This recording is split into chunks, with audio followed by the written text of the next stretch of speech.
Helen, I have a picture here in a book about Ernst Alexanderson, the inventor of television. Yeah. And it shows Alexanderson sitting in the parlor of his home, and he's surrounded by his family, and they're watching television. Yes. And they're watching a picture, and I guess what they were watching was a picture of your sister, right? Sister-in-law. Your sister-in-law, that's Yes. right. And her name was? Marion Briggs Frame.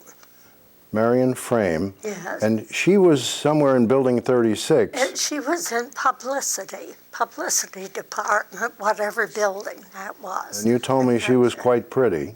Yeah, she was a nice-looking girl, yes. And then I said it runs in the family, right? She was very outgoing, too, and probably that's the reason. So they picked her to be... Well, this is the way the story goes. They transmitted a picture of her from Building 36. From somewhere to the home of Alexander. This was in 1928. Yes. So your sister-in-law then had the honor probably of being the first woman ever to be televised. This is the way the story goes in the family. What was her reaction to this? Well, I think she was sort of happy to do it. I mean, what girl wouldn't? It was interesting to do that, I imagine. Was everybody in the family all excited about this? Well, I had just met her at that time. That was about the time that I was going You were with just her a youngster brother. at the time, right? Well, I was going with her brother. No, I was born in 1911, so I was pretty well grown up by then. Okay, yeah, you were 17 then. Yeah. So I was just getting out of high school at that time. And was I would think everybody would be all excited about this. Well, I didn't meet her until maybe a year later when I began going with her brother. That's how I met her. So this had all taken place. Yes. And do you remember when it happened? I remember hearing about it, and I remember seeing a picture in the Popular Mechanics. It wasn't a full-page picture, but it was a small picture, because I always wondered why Popular Mechanics would want that picture. Right. Didn't seem to fit in that much with that type of publication, but it was at that time the Popular Mechanics Was her magazine. picture in the local paper? Did the local papers make a big deal out of this? I don't recall. They probably didn't make too much of it. It was an experimental type of thing. Yeah. Now, was Marion then kind of a local celebrity over this?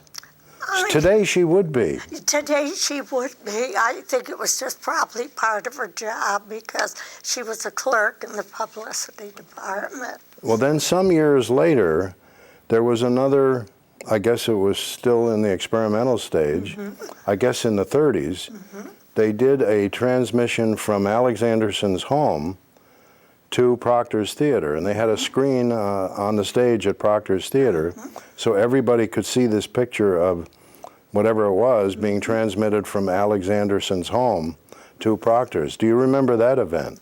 I remember hearing them talking about it.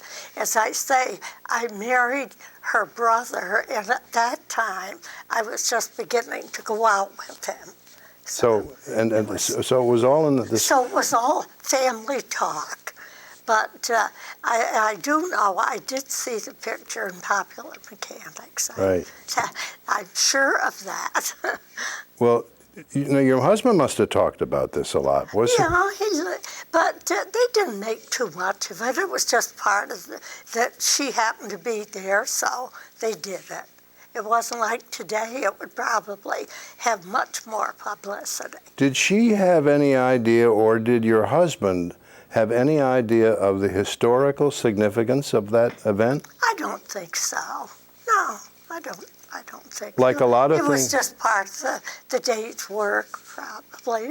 She was probably happy that she was one of the ones that was singled out to do something like that. In her later years, did she appreciate her? Well, she talked about it, but I often wish that we had saved maybe magazines or papers or something, but at the time it wasn't such a big deal, so you don't always save those things. It's interesting to speculate, you know. Probably a lot of things are going on right now. A lot of experiments are happening right now at the R&D Center and at various places around the world.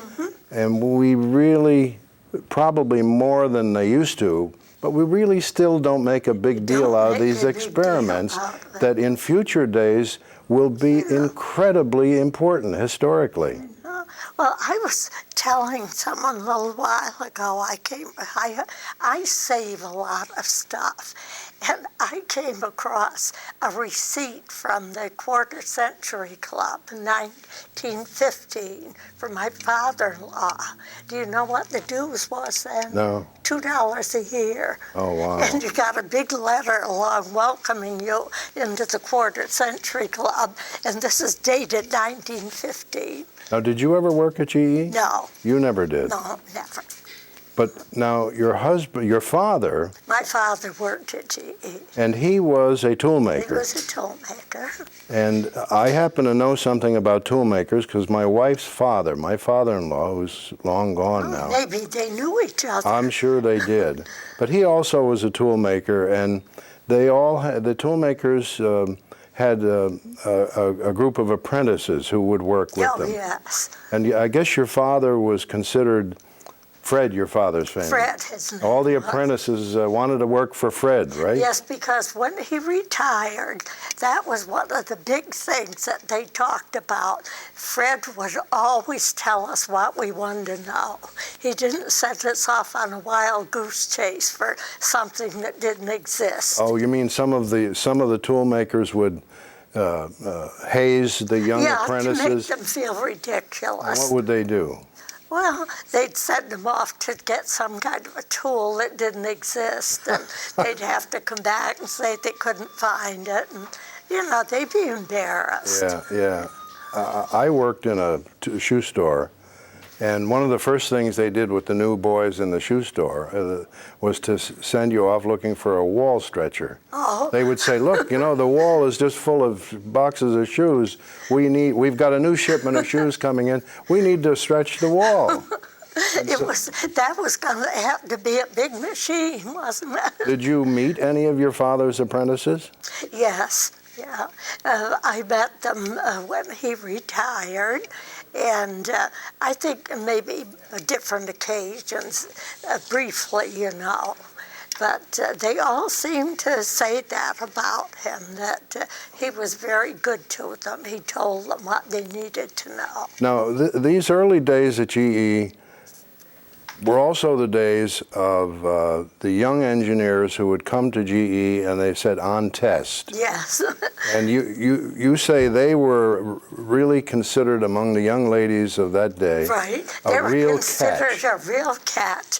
In fact, the mothers would even promote this. If they had any connection of any kind, they'd see that these young men came to their house for dinner or something, you know. Why were just they to considered promote. a catch? Well, because they were well educated and they had a future, and it was just maybe socially, I don't know, but they had a reputation by, you know, all the girls and their mothers that a GE test man was really a good catch. Well, you now, could get one. One of those young ladies made a great catch.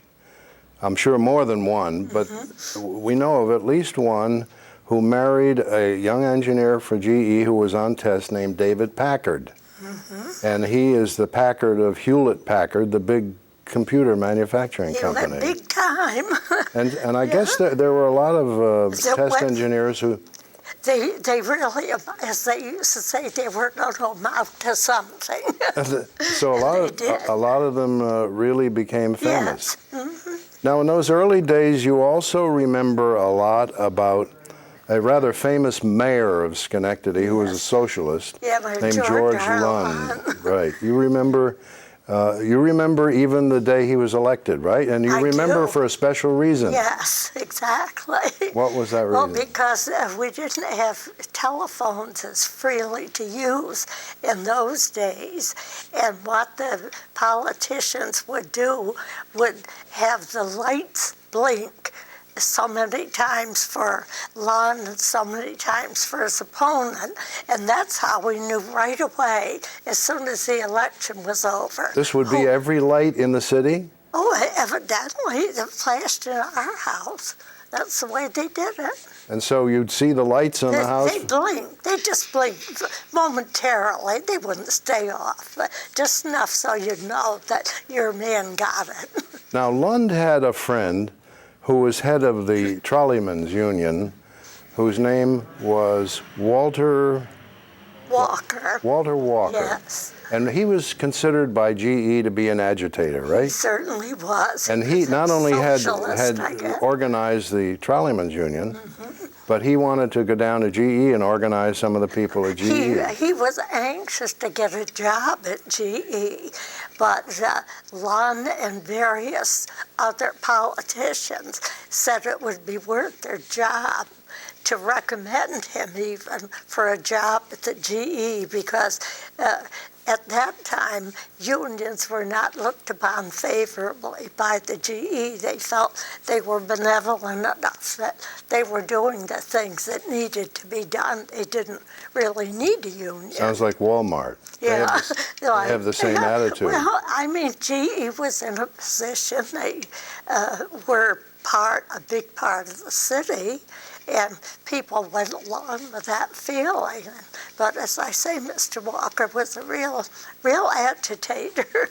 And it's interesting to note that all of the trolleys that he worked with were in the trolley barn, which was on McClellan Street, where the Price Chopper That's market. right. That was the trolley barn, right? It was a big building there where the cars would run into that building. And they went on strike, right? Yes, they called a strike, and it sort of crippled the city for a bit because a lot of people depended on the trolleys at that time. And he tried to hurt the trolley company in a very unusual way, right? Yes. How is that?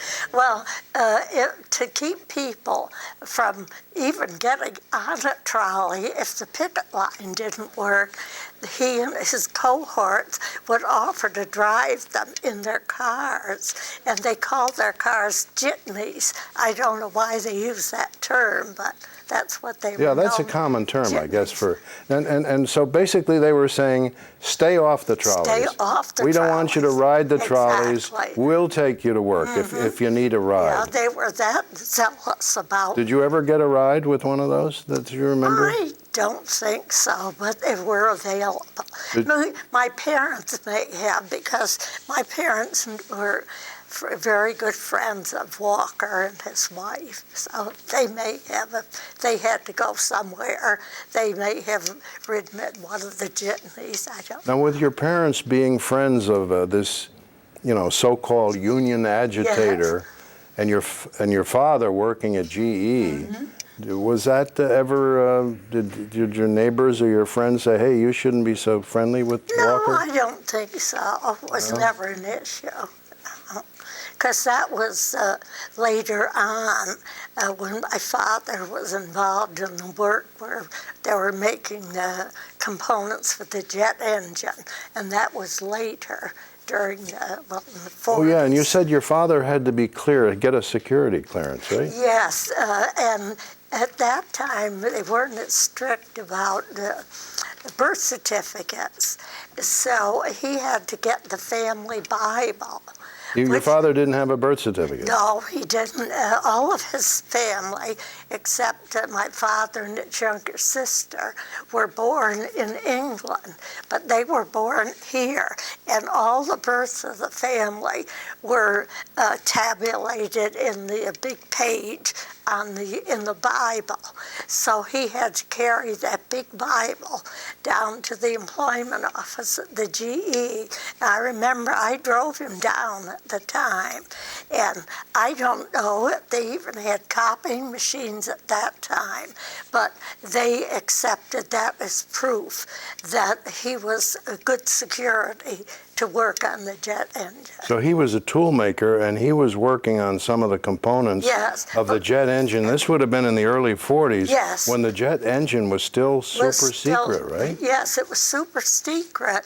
And of course, the tool makers got their direction from the engineers. The engineers were a step up, and they would tell tool makers what they wanted made, and they would make them. But at that time, they had no idea what these components were being made for. It was that secret. Do you remember working, or not working, but do you remember riding on the trolley? Oh, yes. Oh, yes. I remember the trolley used to go between Schenectady and Latham and Albany. And I think it went to Troy. I'm not sure. Yes. But, so, and I remember the trolley. I remember seeing it when I was a child. We used to. They had islands down on State Street where people would stand to wait for the trolley. They were built out in the middle of State Street. You mentioned those early days with this union agitator, Walter Walker, and his attempt to perhaps organize a union at GE. At the time, GE was very anti-union, felt that they were taking care of their employees and they didn't need any union to come in. People were happy working there. Do you feel that this community might be better off if the company was never unionized? Well, in time, after many years passed, their demands became so great that places were outsourced to other parts of the country so that they could get work done more cheaply. So in a way, they became a detriment to the GE in time. Of course, that's what we're hearing now about the automobile industry, that the demands of the unions really have forced companies like General Motors and Ford into a serious financial deficit, and that they're even talking the possibility of bankruptcy for those. So that well, that's an interesting thought. Were people in those days less sympathetic to the unions than they are today? I think the people that I knew that worked at GE seemed to be happy working there because the GE had such good reputation here. People was like a father figure here for the city. Kids that get out of high school and couldn't go on to college, they could try to get on the apprentice course or get, a job at GE. In fact, some of the girls, I took a classical course in high school, but a friend of mine who was in a commercial course worked as what they call a mail girl at the GE. And a lot of high school students used to work summers. And I think what they did was deliver mail throughout the plant. I think today maybe we have lost an appreciation for just how important GE was in building Schenectady, right? I think so, because people depended so on it. And most of the people that went there were people that were willing to spend their whole life there. It wasn't like today where after you work for a company for 10 years, you think, well, it looked good on my resume for me to move on, and you move on somewhere else. That wasn't the way. Most of the people of my era that went to the GE stayed there till they had got their retirement. Do your friends... do you ever get a chance to talk to your friends about those days? Well, unfortunately, I'm 94, and there are very few of my friends alive. That's the sad part of living this long. But the ones that you talk to, have that feeling about the GE that, well, he was a GE man, he was a foreman or something like that. They made out well staying there all their whole life. Do you think people today really understand what it was like in those days? I think there's a different attitude taken toward employers now. I think that they don't have the feeling that the employer's out to help them. I think they're sort of paranoid, watching all the time to see what benefits are going to be taken away from them or what's going to happen. They don't have the sense of security that they had in those days, I guess. No trust. No trust in the employers. And it's coming to fade. You can see it every day because people are losing. I understand that one of our local hospitals is cutting off all benefits to its retirees. And that's a big blow for people who are on a pension from someplace. And I think there's this feeling now that people are just waiting and watching to see what might befall them. They don't have the trust and security, I don't think, that they had. They knew the GE was there and that they were happy staying. Where would Schenectady be today if it weren't for the pensions? I think they'd be much worse off than they are today because among my friends, I had many GE pensioners, and they lived very well. They had, most of them, they had bonds that they had bought, they had stocks, because the GE was very good about paying part of it, and the employee would pay the rest. A lot of them amassed quite a good savings. Did you or your husband buy any GE stock in those early days? No, my father has evidently had some. I have a check at home that was made, I think it was in 1905. It's for 15 cents. It was a rebate on the stock payment. And, it was signed by Henry G. Darling. He was the president, wasn't he, at one time? The GE. I don't know. Treasurer. He was the treasurer of the GE company. Now, and he lived on Wendell Avenue opposite the GE, or opposite the Ellis Hospital. And he was the treasurer of the GE. do you ever think of the fact that if you or your husband or your father had bought some of the GE stock in those early days and kept it, held on to it, you'd be a billionaire today? I guess that's right. Maybe you are, for all I know. No, I'm not. No, I never did. I know my brother-in-law, the husband of the man that Marion married, he had quite a lot of GE stock and bonds because he eventually... This was Mr. Frame. Mr. Frame. He was very cautious, and he really amassed quite a lot in stocks and bonds. Unfortunately, she was in a nursing home for 6 years, so I gradually had to cash them to keep her there. That ate up all of it? Yeah, oh yes. Just about all of it. When you figure paying $4,000 a month, your money goes fast. Oh, it sure does. Well, as you say, a lot of people did buy GE stock, and they today live very well. And they lived well, and their children are living well, because they grew up in an era that wasn't as free to spend money. They had several bank accounts, and they lived well, but didn't waste money. So their children are the ones that are enjoying the profits. Does it make you feel good to see Schenectady in a resurgent mood with more businesses moving back to Schenectady? Yes, it does. It's really sad if you lived here and see the way Schenectady used to be. and then see the way some of the homes have gone into disrepair and everything. It's a good feeling to know that someone's trying to get it back a Is little the city bit. coming back, do you think?